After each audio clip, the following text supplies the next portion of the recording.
KTC Weather Lab.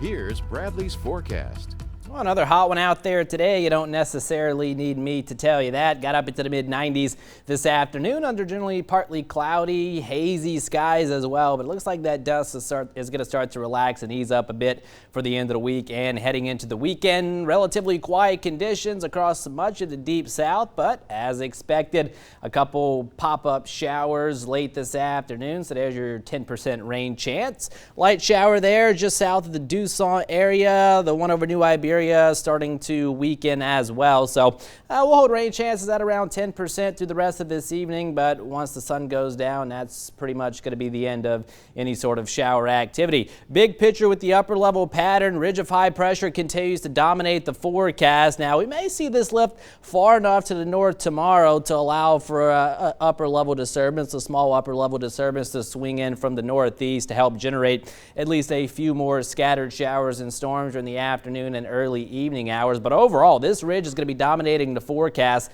at least through the next 7 to 10 days. So we're talking relatively low rain chances and very hot temperatures as we continue to see our highs push well into the mid and maybe even upper 90s for a couple of those days, especially northwestern portions of Acadiana as you're a little bit further away from the Gulf. Mid to upper 70s first thing tomorrow morning. It's going to be another hot one into the afternoon, mid 90s.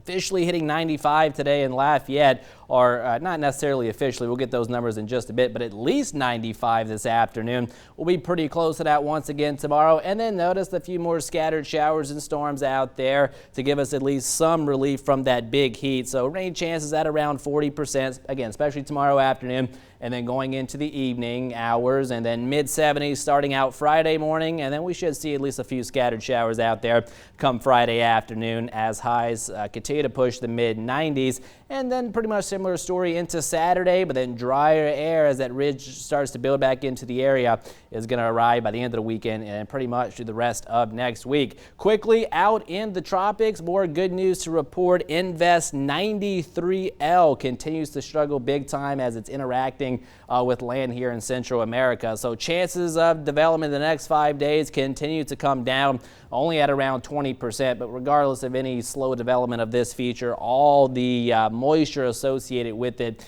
is going to be staying well off to our south and west, and the rest of the tropics at this time are quiet with no new developments expected at least through the next 5 days. We should get pretty close to heat advisory criteria tomorrow as we see those heat indices pushing into the triple digits.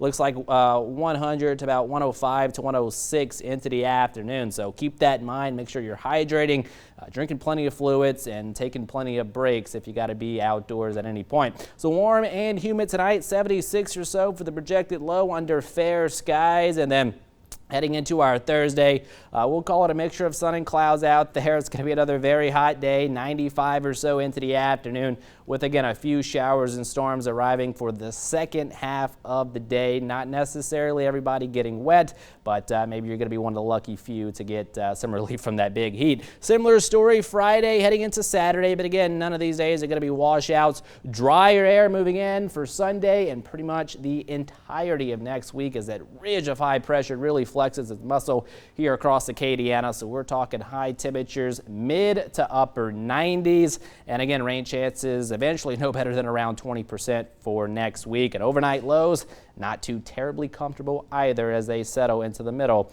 and upper 70s.